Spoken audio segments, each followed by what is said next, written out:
The perpetual mist was Echo's Valley's most reliable resident. It clung to the Cascade Mountains, an aqueous shroud that muffled sound and bent light, making 3 p.m. feel like twilight. It was in this isolated, sodden corner of Washington state that Ethan Corvus made his home, or rather, held his post. His fortress, the Stone Keep, was a blunt granite structure dating back to the late 19th century, squatting defensively atop a plateau. It wasn't a house. It was a sealed vault designed to contain and repel. Ethan checked the locks one last time. Not the deadbolts, those were mundane, but the heavy, iron-bound latches engraved with sigils his grandfather, Elias, had painstakingly etched. 26 years of his life had been defined by these rituals. 26 years of living by rules designed by a dead man to keep the undead at bay. Tonight was the first night of the waning crescent cycle, a time Elias had marked in his journals with a single, ominous word: transition. Ethan moved through the keep's main hall, his boots silent on the flagstone floor. The only light came from the sputtering oil lamp near the central hearth. Solar panels provided basic power, but Elias had always insisted that true safety lay in the ancient ways: fire, iron, and observance. Rule 1 Corvus, Elias' gravelly voice seemed to echo in the damp air. When the moon begins to bleed, seal the keep against all comers. Hear nothing, see nothing, know nothing until the sun crests the ridge. He secured the final, massive oak door leading into the south tower, feeling the familiar, claustrophobic certainty of being utterly trapped, yet utterly safe. That was the essence of the accord: absolute isolation in exchange for guaranteed survival. He settled into the high-backed leather chair, the leather cracked and smelling faintly of tobacco and age. He took the journal from the side table, not to read, but to hold.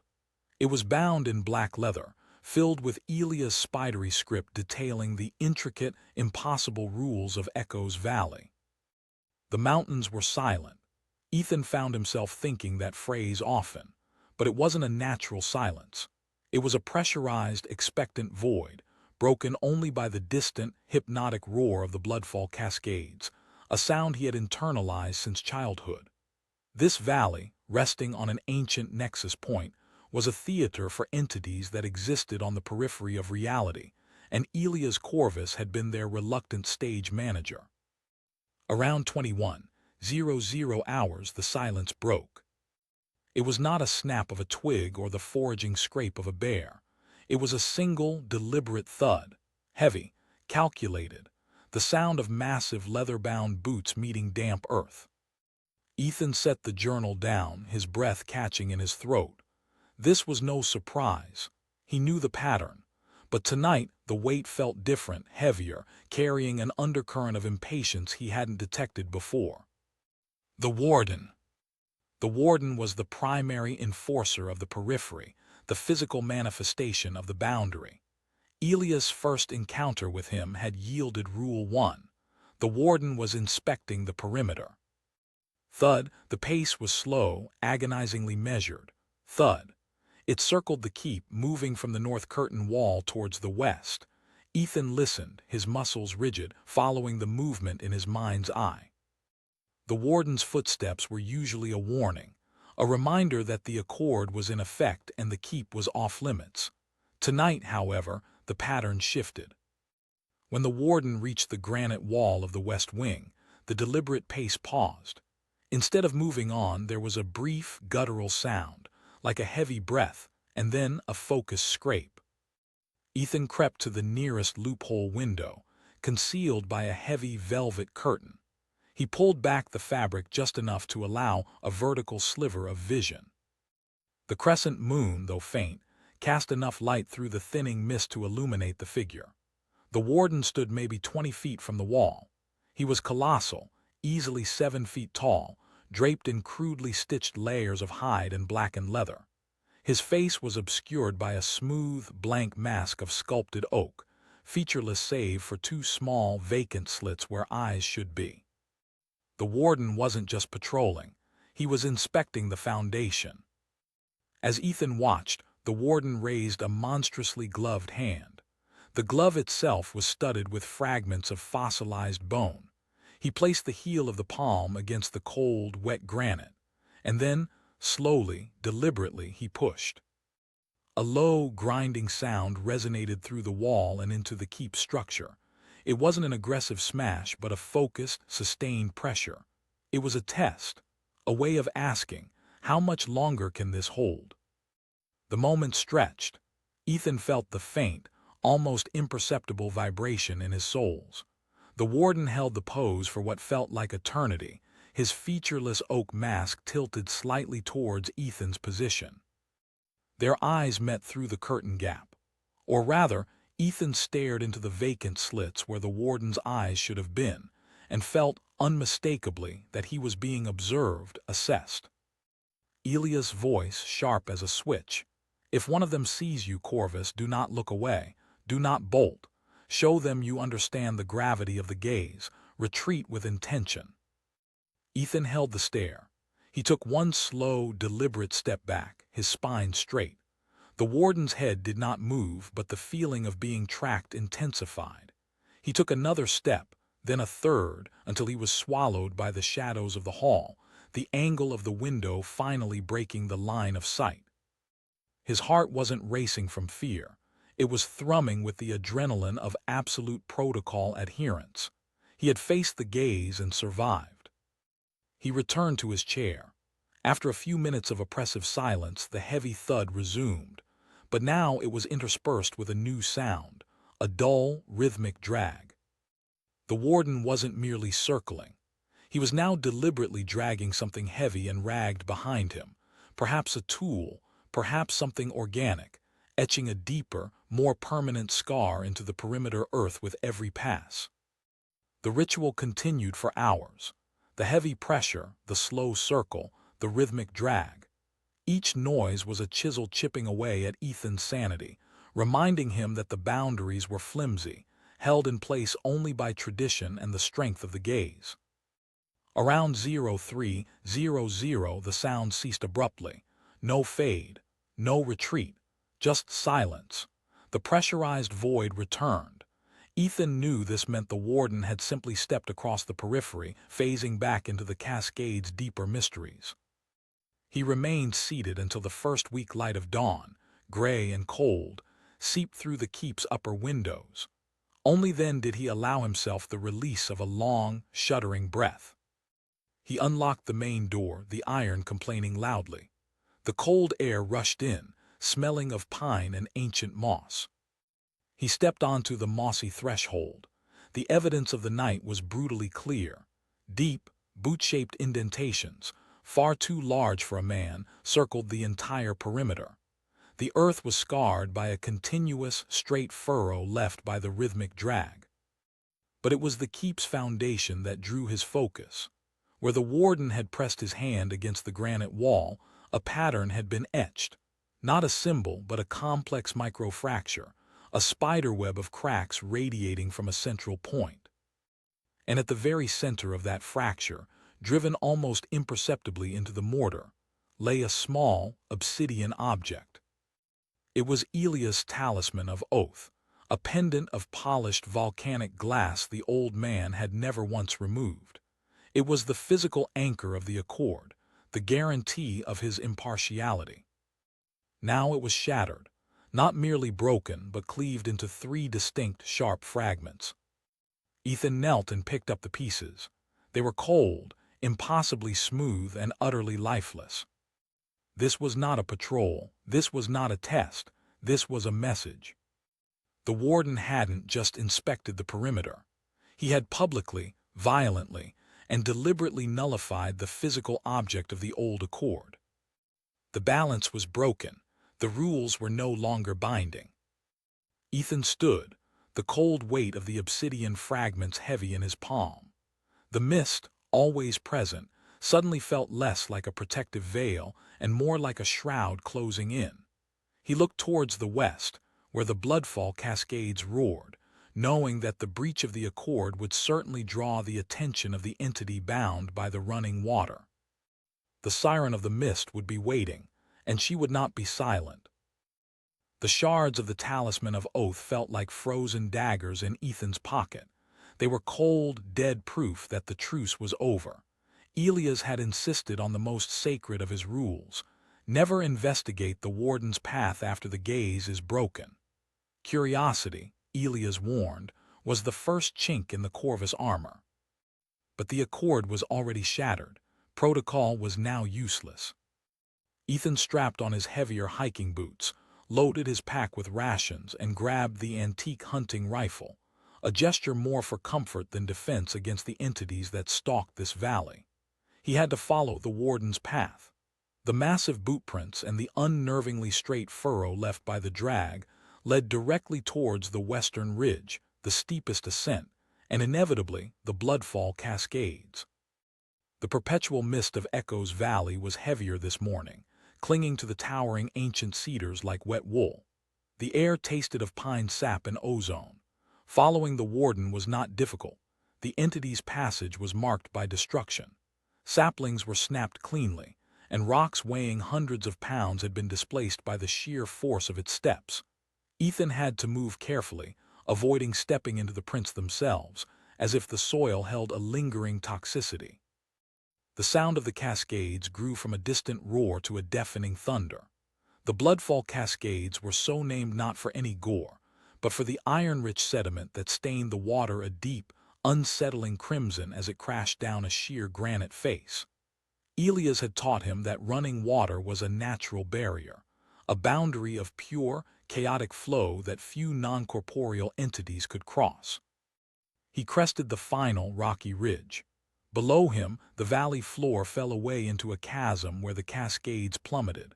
The noise was immense, a physical force that pressed against his chest. And there she was.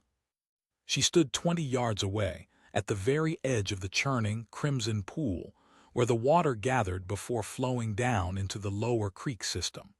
The Siren of the mist. She wore a gown of shimmering silk, the color of deep-sea kelp, a vibrant, almost impossibly bright emerald green shot through with veins of sapphire. The fabric looked completely dry and utterly out of place against the moss and wet stone.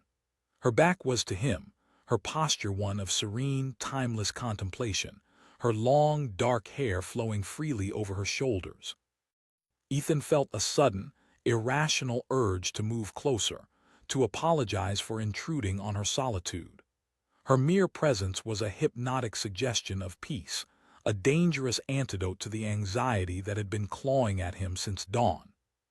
He stopped, planting his feet firmly, remembering Elias' Rule 2, never approach the moving water when the Siren is present. Her voice seeks chaos in the flow. He backed up slowly, turning to circle wide around the head of the falls, aiming for a thicket of tangled rhododendrons that would mask his retreat. "Tyler, no, Ethan."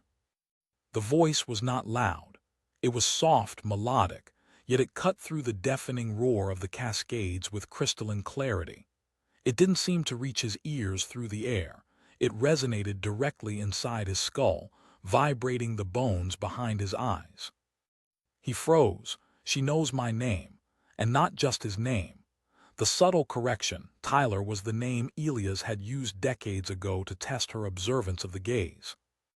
Elias thought the walls of your mind were impenetrable. He was wrong. They are only stone, boy. Ethan pushed himself forward, forcing his legs to move, scrambling into the damp, grasping rhododendrons. Thorns snagged his jacket, and the thick, twisted branches fought his passage. "Your grandfather told you to turn back, didn't he? Told you the water would break your focus, dilute your resolve." The voice followed him, sweet and persuasive, carrying the promise of a dark secret. "The Warden broke the accord last night. The Warden murdered Elias Corvus." Ethan stopped dead, the thorny branches pressing painfully against his face, forgotten. Murder. The medical examiner's report had been clear: heart failure, advanced age. Natural causes. A lie constructed by a desperate man. Elias' body was already failing, yes, but it was the talisman's destruction that drained the last of his life force. The Warden found him weak and shattered the oath stone. It was a focused, draining attack on the Nexus anchor. It was a calculated assassination designed to dissolve the neutrality. The accusation hit Ethan like a physical blow. The 3 fragments of obsidian in his pocket suddenly felt hot, guilty. The microfracture on the keep's wall was not a test, it was the signature of the killing stroke. He forced himself deeper into the thicket, but the branches now felt like welcoming arms. The Siren's tone had shifted, no longer merely persuasive but conspiratorial. The Warden is the enforcer of the old guard, Ethan. He saw your grandfather's weakness and acted. He desires absolute control over the Nexus, which means the annihilation of all water-bound entities, including me, and the total enslavement of the Corvus heir. He knew he shouldn't listen. Elias had warned him that the Siren could weave truth and illusion into an irresistible tapestry. The Corvus family was never meant to be a servant. Elias prepared you for dominance, not submission. He hoped you would finish the war he started. Ethan broke through the thicket and found himself in a small, damp clearing. He looked back towards the falls. The Siren hadn't moved. She was still standing 20 yards away, her jade gown luminous against the dark granite. Yet her voice was so intimate it felt like a presence right behind his ear. You possess the bloodline required to command the ancient Nexus point. Do you know what that means? It means power over the very fabric of this valley, but you cannot use it while the Warden's accord holds even a splinter of influence. You cannot use it while the Nexus remains anchored. She turned, finally, revealing her face. It was impossibly beautiful, framed by wet, dark hair, but her eyes, large, luminous, and the exact red of the bloodfall cascades, held no warmth, only a fierce, ancient hunger. Join me, Ethan. Destroy the Nexus anchor. Break the keep's bond to this cursed earth. Release me from this running cage. I will give you the knowledge to dominate the Warden, to enslave his kind, and finally, to walk away from Echo's Valley free. The temptation was overwhelming. Freedom, dominance, the chance to avenge Elias and escape this self-imposed prison. But the word destroy echoed hollowly in his mind. Destroy the Nexus anchor. That was the central point of the entire region, the reason the entities were contained. To destroy it would be to unleash cosmic chaos. Choose freedom, Ethan. Choose power. Elias was too much of a coward to accept it. Ethan pressed his fingers against his ears, trying to block the resonant lie. No, he muttered. Shaking his head, I won't destroy the balance. He turned and plunged back into the rhododendrons, ignoring the voice that grew increasingly agitated and angry behind him. You choose your grandfather's fate. You choose death. He was betrayed, Ethan, betrayed. He forced himself up the slope, away from the seductive roar of the water, until the noise finally dulled to a distant hum. He burst out into the higher forest, gasping for air. He was shaking, not from exhaustion, but from the violation of the Siren's voice inside his head. He staggered back towards the stone keep. When he reached the main hall, he collapsed into Elias' chair. He reached into his pack, pulling out a hidden object Elias had given him years ago, a heavy, ancient Bible, rebound in plain linen. When you feel the Siren's voice in your mind, Ethan, Elias had commanded, never listen. Instead, consult the word not of God but of the anchor. He fumbled through the book, running his hand along the spine until his fingers snagged on a tear in the binding near the back cover. He pulled gently. A thick, yellowed piece of parchment slid out, folded meticulously into a tight square. This was not Elias' careful script for rules. This was a frantic, bold hand, written perhaps moments before his death. Ethan unfolded it, his heart pounding a furious rhythm against his ribs. To the last Corvus. The accord is failing. It was never meant to be eternal, merely a delay. The Warden struck, not against me but against the anchor itself. He seeks absolute dominion. The Siren seeks absolute chaos. Both are lies. You must not listen to the water. You must not fight the gaze. You must remember the third party. The herald is coming. He represents the final authority. The warden's action has triggered his mandate. The rules were only lessons. Now comes the test. The dark moon approaches. You must choose. There is no neutrality left to defend. Elias. Ethan stared at the single, stark command. You must choose. His isolation, his entire life of protocol, had been nothing but an 18-year training exercise for a single, defining decision he had never known he had to make. He crumpled the note in his hand. If the Warden was moving to annihilate the Accord, the Siren was moving to corrupt it, and the Herald was moving to seize it, then tonight, the forces would escalate their attempts to sway or destroy him. He looked at the broken talisman shards on the table. He looked at the note. He knew exactly what was coming next. The third party, Lycaon, and the third rule, which was never about comfort but about judgment. The second night descended upon the stone keep with a chilling finality. After the revelations of the day, Elias' betrayal, the Siren's offer, and the impending arrival of the herald, Ethan felt less like a keeper of an accord and more like a besieged general. He hadn't slept. Every shadow of the hall seemed to hold the luminous, terrible red of the Siren's eyes. He had spent the afternoon preparing. He reinforced the 26 seals, adding extra iron wedges to the latches. He checked the antiquated cistern, noting that the water, while still safe to drink, tasted faintly of metallic ozone, a residue of the Siren's nearby power. His final act before dark was placing the 3 broken shards of the Talisman of Oath on the central hearthstone. They were anchors no longer, but they were markers, a physical acknowledgement that he stood on broken ground. The Warden's patrol began precisely at 21:00. This time, there was no silence to precede it. It began with an immediate grinding thud that echoed with malice. The entity moved faster than the night before, a swift, purposeful march around the perimeter of the keep. Each bootfall was not a test, but an act of rhythmic aggression, designed to hammer anxiety into the keep's occupants. Ethan sat in the leather chair, clutching Elias' linen-bound Bible.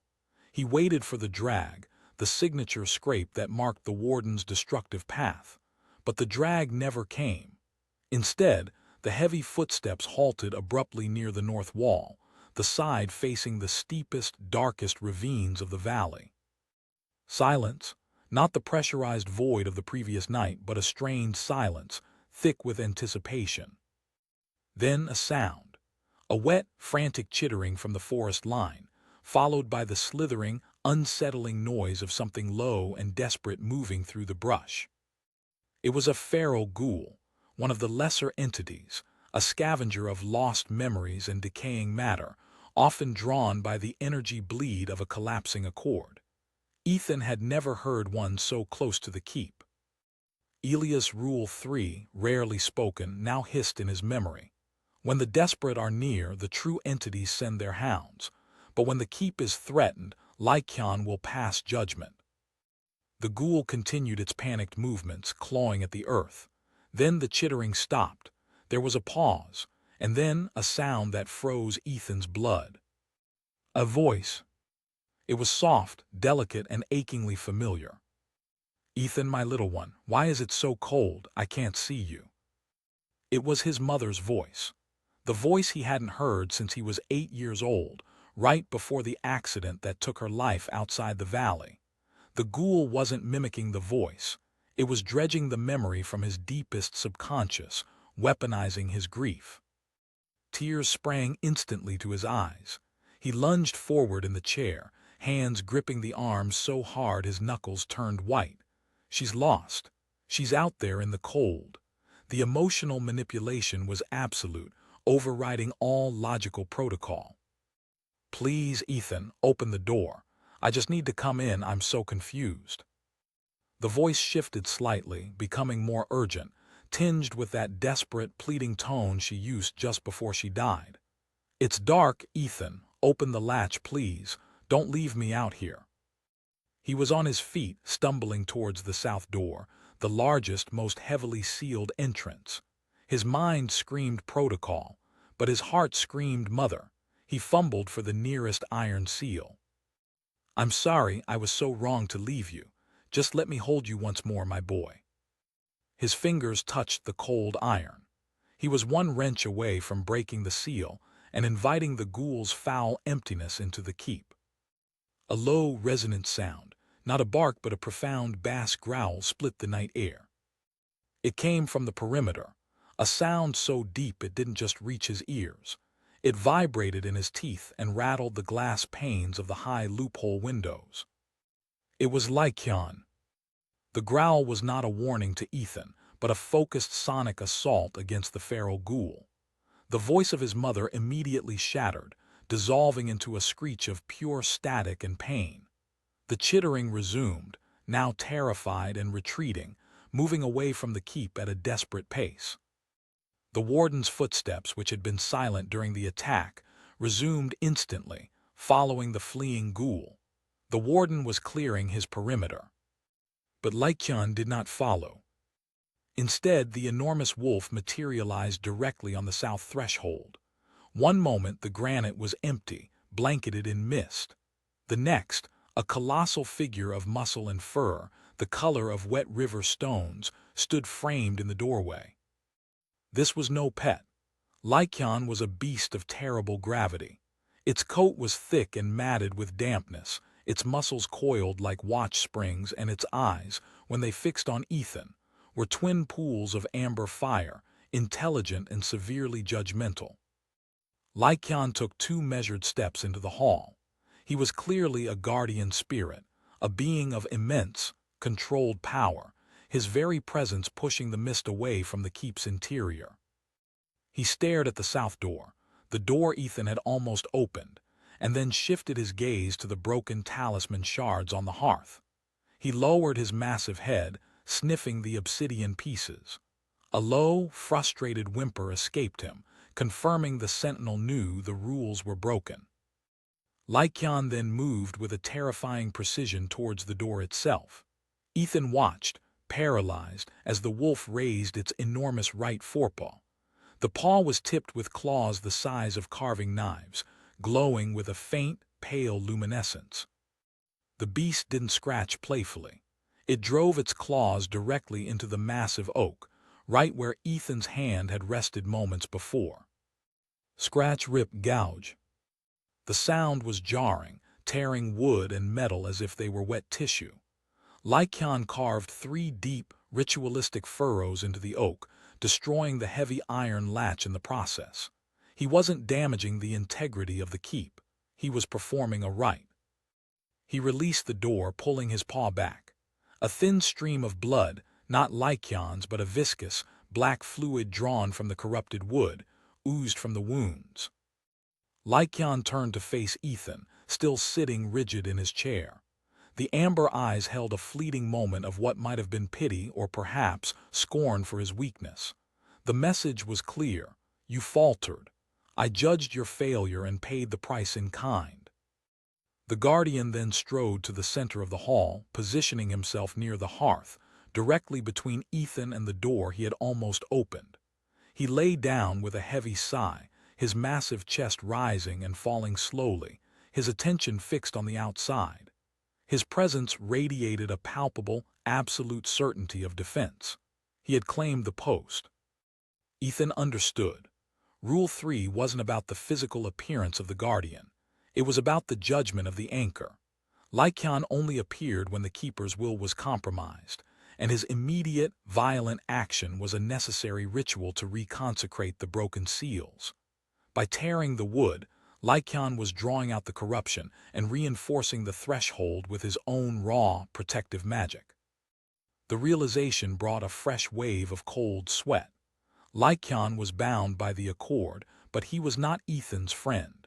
He was a force of nature, driven by the singular imperative to maintain the balance. Ethan watched the silver-gray fur of the wolf rise and fall in the dim light. The night was now quiet, shielded by the sentinel's formidable presence. But the protection was only temporary. Lycaon was not a permanent fixture, he was merely a stopgap. He would stay until dawn maybe, but no longer. Ethan sat through the rest of the night, the image of his mother's pleading face still echoing in his mind, the harsh reality of Lycaon's judgment a cold weight on his conscience. He had failed the first serious test of the heart. He knew that the Warden's aggression and the Siren's deceit were merely precursors. The herald was the diplomat, the legal weapon. And when the sun rose, the terms of the war would change entirely. The next test wouldn't be emotional. It would be political, aimed at his sanity and his ultimate claim to the keep. Lycaon departed precisely as the first gray light, a meager offering in Echo's Valley, touched the eastern ridge. There was no fanfare, no goodbye. One moment, the colossal wolf was a warm, breathing presence guarding the central hall. The next, he was simply gone, having stepped back across the periphery to wherever such majestic, elemental things rest. Ethan found the silence left behind to be the most terrifying presence of all.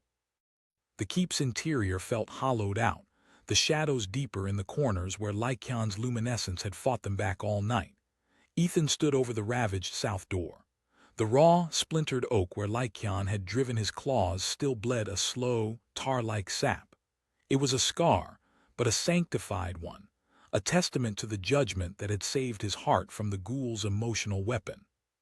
He forced himself to tend to his basic needs, a final act of normalcy before the dark moon. But the ritual of collecting water brought the next wave of dread. The antiquated cistern was gravity-fed from a deep subterranean spring, a feature Elias had boasted was sealed against all surface intrusion, magical or mundane. Ethan cranked the tap. The stream of water that spilled into his copper mug was not merely metallic, it was visibly viscous and dark, like thin crude oil. It was still water, stagnant, confined water, the very environment the Siren was bound by, yet simultaneously corrupted. Her influence, or the sheer power drained from the Warden's actions, had permeated the keep's last untouched resource. The nights ahead may prove challenging, the herald's echo seemed to mock from the future. You'll want to conserve your water supply. Ethan cursed under his breath, slamming the tap shut. No water, no clean energy source, and no protection but the sheer granite walls. He was alone, cut off, and on the clock. He had just returned to the main hall, retrieving his grandfather's rifle from the rack, purely for the illusion of control, when he heard the vehicle.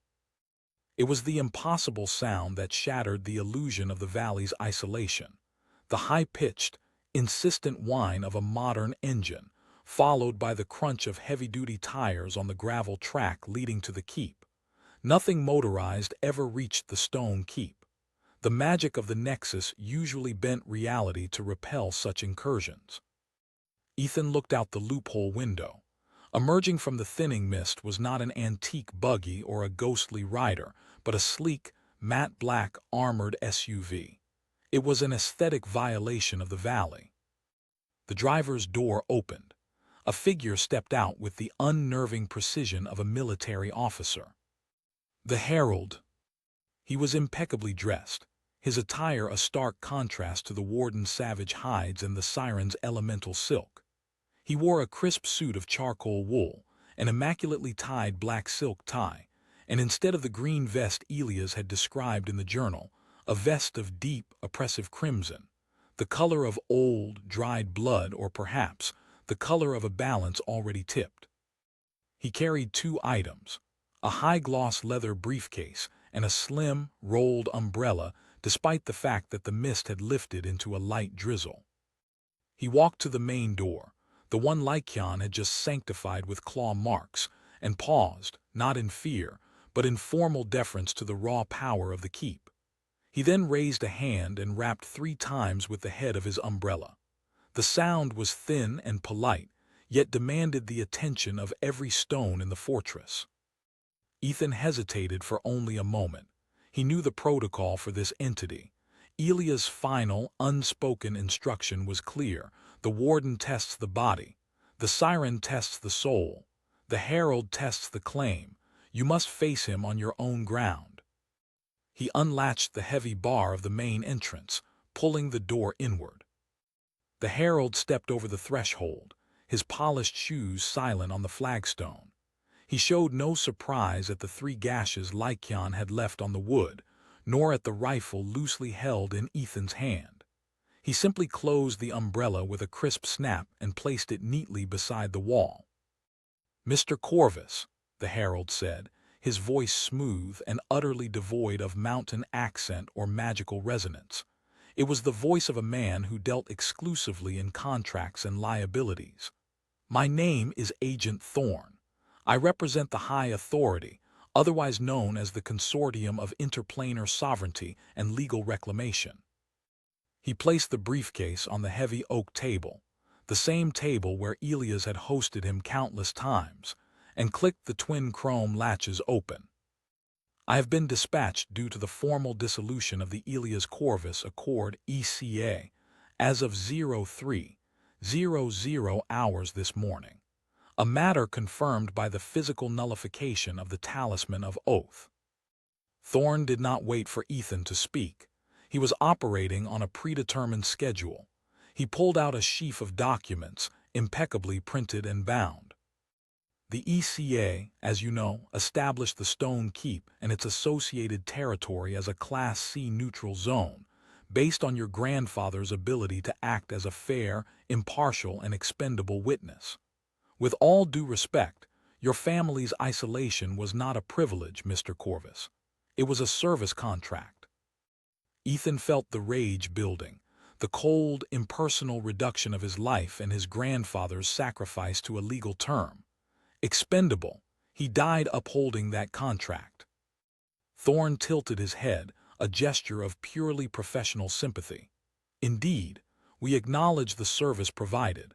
However, the Accord's termination by the Warden's actions now creates a vacuum. This nexus point, the strongest in the North American West, cannot remain ungoverned. Chaos is unprofitable." He tapped the documents. "The High Authority is now presenting you with a final choice before the dark moon rises tonight, when the Warden and the Siren commence their reclamation dispute." He slid the documents across the table. "You have 2 options, Mr. Corvus.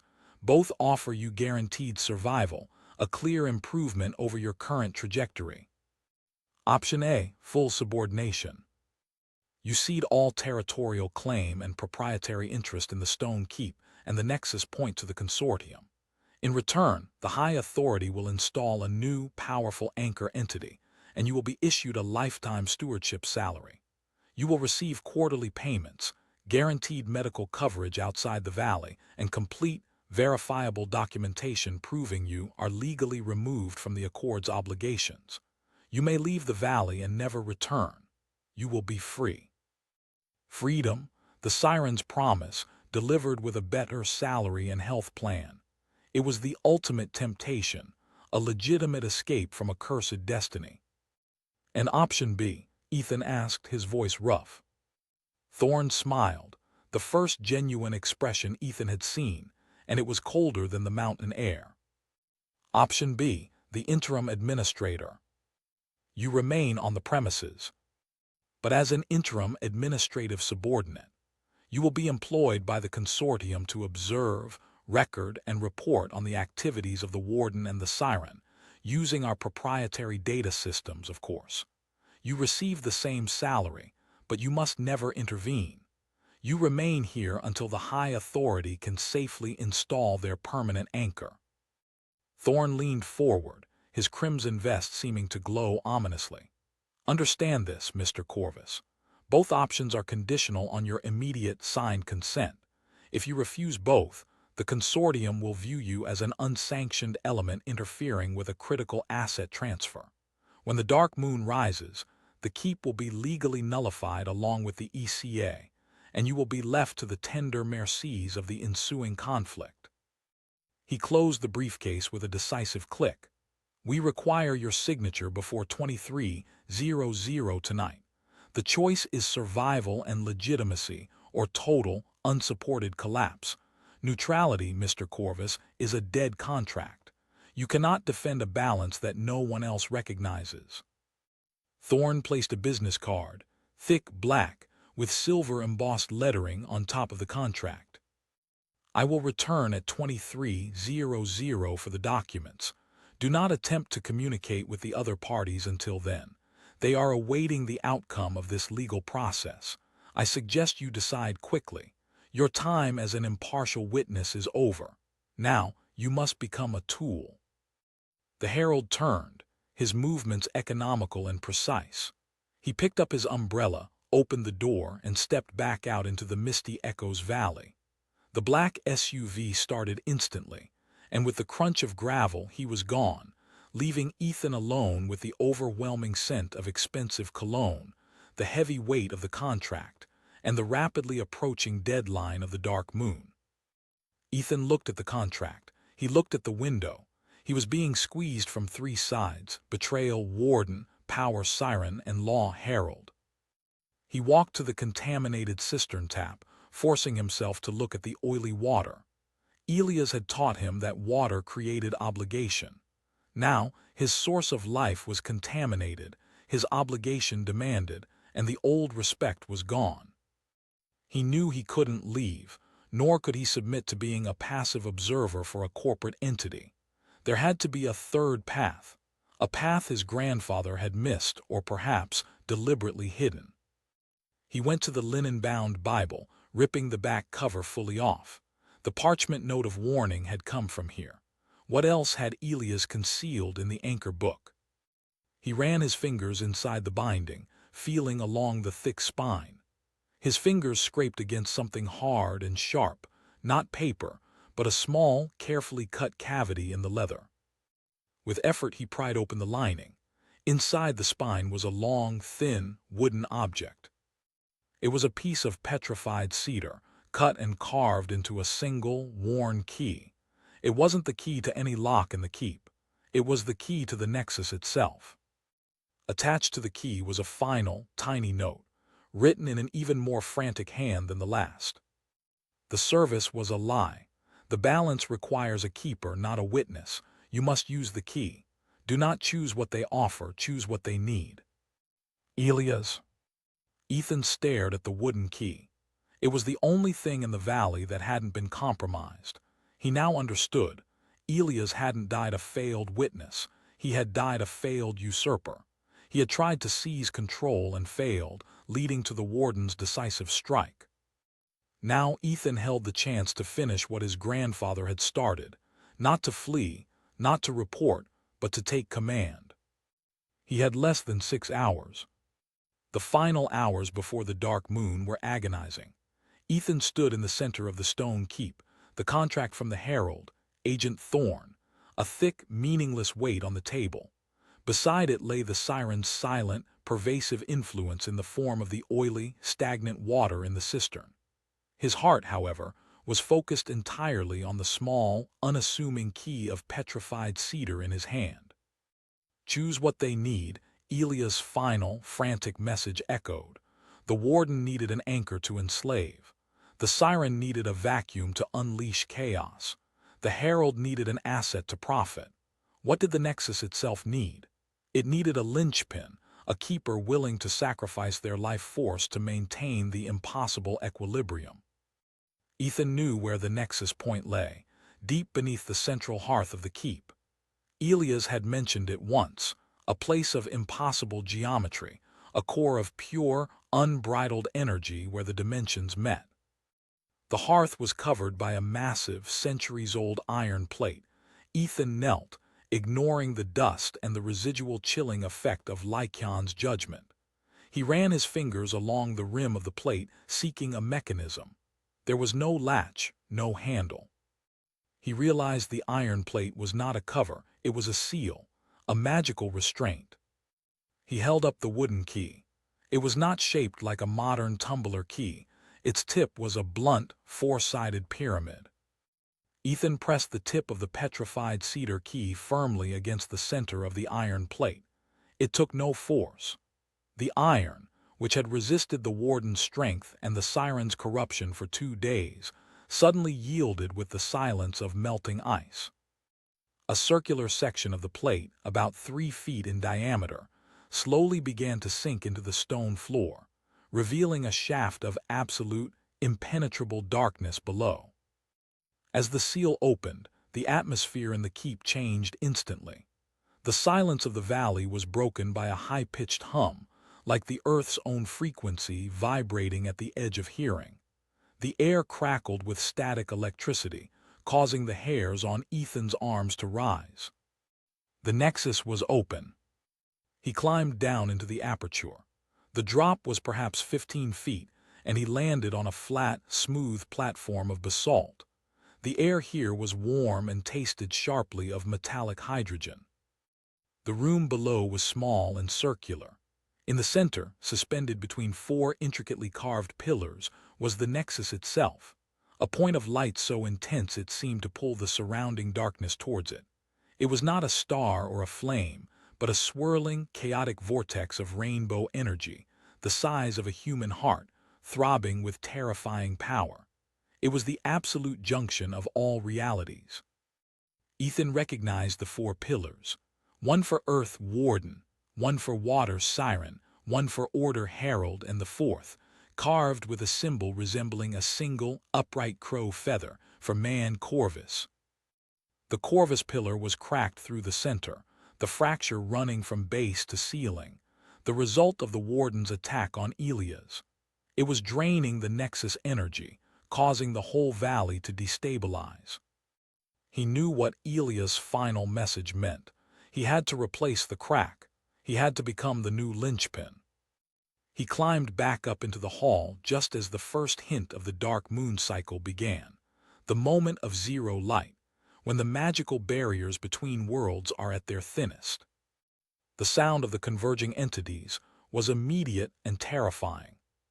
From the west, the rhythmic, heavy pounding of the Warden running at full, destructive speed.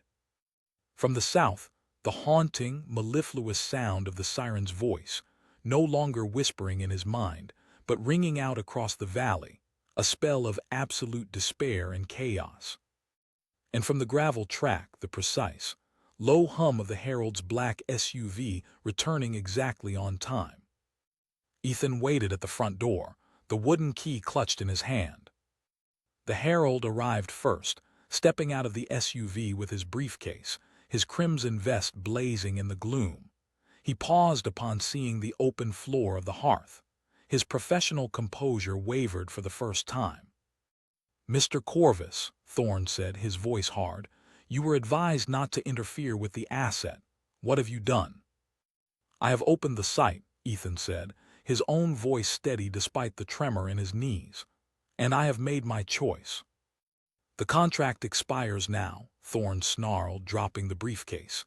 He no longer wore the suit of a diplomat but the uniform of an executor, his hands crackled with dark, organizing energy. "You are an unsanctioned element. You are terminated." But before Thorne could make a move, a shattering crack of wood announced the Warden's arrival. The massive entity smashed through the wall of a nearby storage shed, ignoring the door entirely. He stopped, his colossal figure looming over the scene, his blank oak mask fixed on the glowing aperture in the floor. He raised a monstrous hand, ready to strike the nexus and claim the chaos. At that moment, the Siren's song peaked. Her emerald form shimmered into the main hall, seemingly coalescing from the mist itself, dripping water onto the flagstones. "Kill him, Warden, kill the heir and claim the power," she shrieked, her voice twisting the air. "Herald, don't take the nexus, let it run wild. Chaos is the ultimate dominion." The 3 entities stood frozen in a terrifying standoff, each driven by a different, absolute agenda, their attention fixed on the exposed nexus. Ethan saw his chance. "None of you get what you want," Ethan said, his voice surprisingly loud, cutting through the Warden's heavy breathing and the Siren's song. "You need balance. You need an anchor. You need a linchpin. And I am the last Corvus." He moved swiftly to the edge of the open aperture. The Warden shifted, lumbering towards him. The Siren projected a pulse of paralyzing light. The Herald lunged, a desperate, final attempt to seize the nexus for the consortium. Ethan didn't fight them. He reached out and plunged the petrified cedar key directly into the center of the spinning, radiant energy core. The effect was instantaneous and cataclysmic. A pulse of searing white-blue light exploded outward, forcing all three entities back with a physical shockwave that slammed them against the granite walls. The light was so bright it instantly cauterized the wound in the Corvus pillar, sealing the fracture with a new, blinding energy. The nexus did not stop spinning. Instead, it pulled. Ethan felt a sudden, massive suck of energy from the very core of his being. The same blood magic Elias had used, a total sacrifice of life force, was being drawn out by the key, pouring his life into the pillar of man. The pain was immediate and absolute, like being drained of heat and light. His knees buckled. He fell to the floor, gasping. He looked down at his arm. The blood coursing beneath his skin was no longer simply red.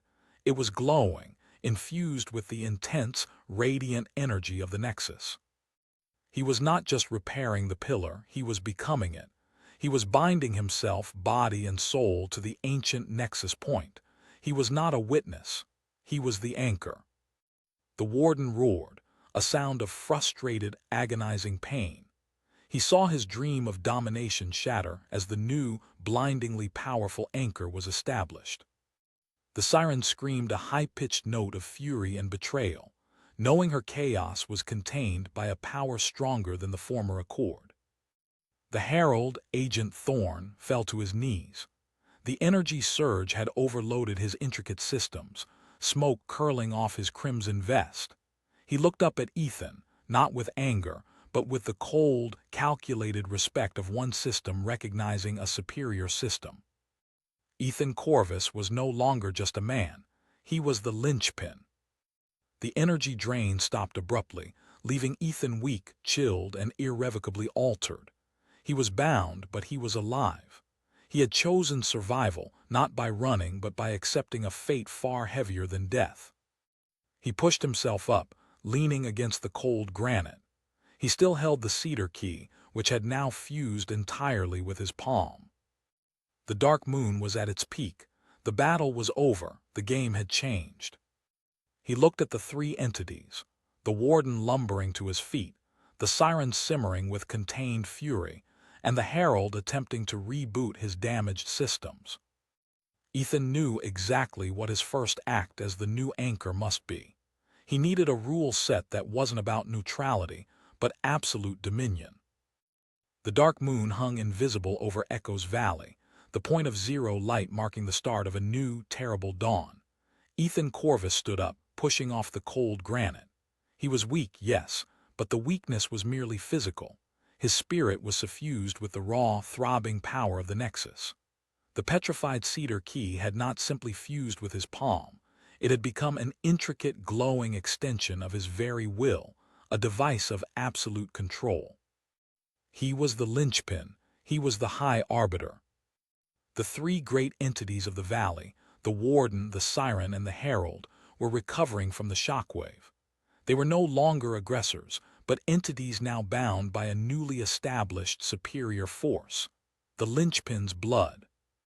The Siren was the first to speak, her voice a low, furious hiss, the emerald silk of her dress clinging to her form. "You insolent mortal, you have bound the Nexus with your pathetic life force. You have denied us all. You will wither in that function, Corvus. You will fail where Elias failed." The Herald, Agent Thorn, slowly rose, brushing smoke from his crimson vest. He maintained his professionalism despite his systemic meltdown, his eyes fixed on the key hand fused to Ethan's palm. "A fascinating development, Mr. Corvus. You have executed a hostile, non-consensual asset transfer. The consortium acknowledges the transfer of ownership to you, as per the rules of self-consecrated anchorship. However, this does not nullify our standing claims. We await your regulatory framework." The Warden said nothing. He simply stood, immense and imposing, his oak mask now bearing a faint, luminous blue crack where the force had hit him. He stared at Ethan, waiting for the command. Ethan stepped toward them, the Nexus light illuminating the hall from below.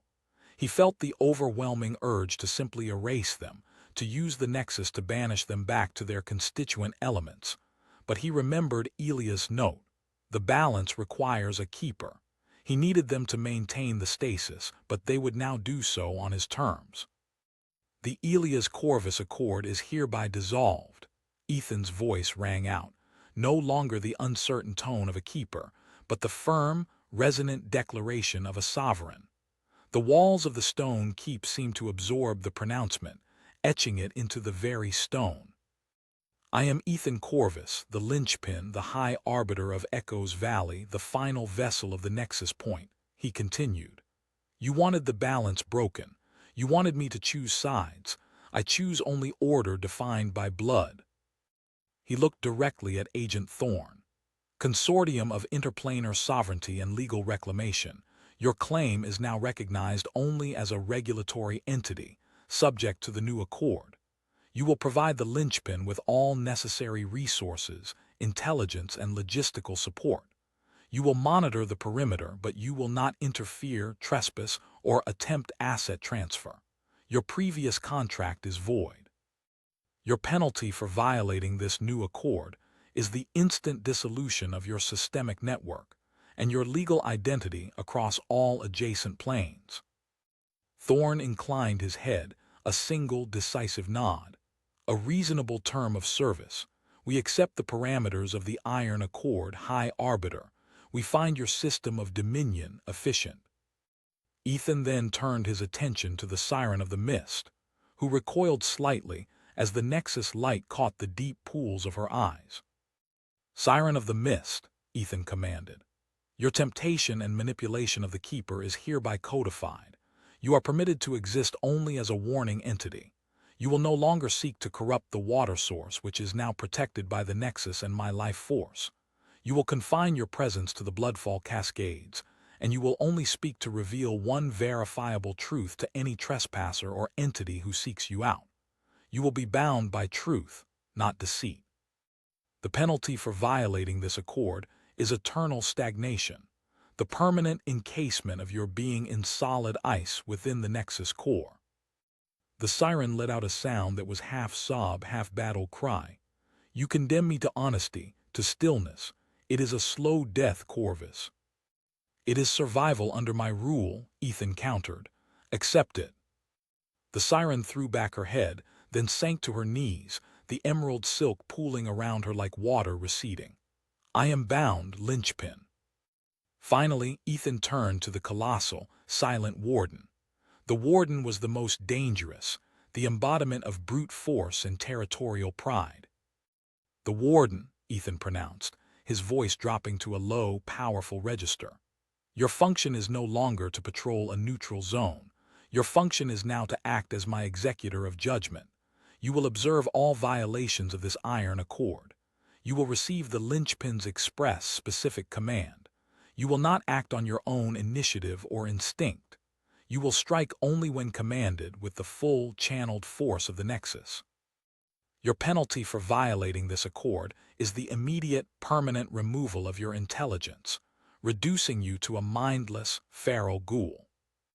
The Warden's massive head dipped slowly, an acknowledgement that was both reluctant and complete. He recognized the undeniable authority flowing from the Pillar of Man. The oak mask tilted toward the door, awaiting his first assignment. Go, Ethan commanded, waving his hand toward the perimeter. Go and enforce the new silence. Let every entity know the rules have changed. The Warden turned with a thunderous step, not rushing, but moving with the heavy finality of irreversible power. He stepped through the hole he had made in the wall, and the silence he left behind was a commanded, absolute peace. Ethan felt a deep, profound exhaustion, but also a sense of purpose. He was a prisoner, yes, but now he was the warden of his own prison. He retrieved the black leather journal from the table. The rules written by Elias were obsolete. He opened the first page and wrote, the blood-infused key guiding his hand like a quill. The Iron Accord, ECA refined. Preamble: the balance is not a state of absence, but a state of absolute control. I, the linchpin, the keeper of the stone keep, is the high arbiter. His word is law, his life force is the anchor. Violation of his person is the nullification of all existence in the valley. I, the enforcement. The warden operates only under the linchpin's direct command. Its power is derived directly from the nexus, not from territorial instinct. The warning. The siren is bound to verifiable truth. No more chaos, no more deceit. IV, the commerce. The consortium is the logistical arm, providing resource and intelligence without intrusion. The valley is an asset, but only to the linchpin.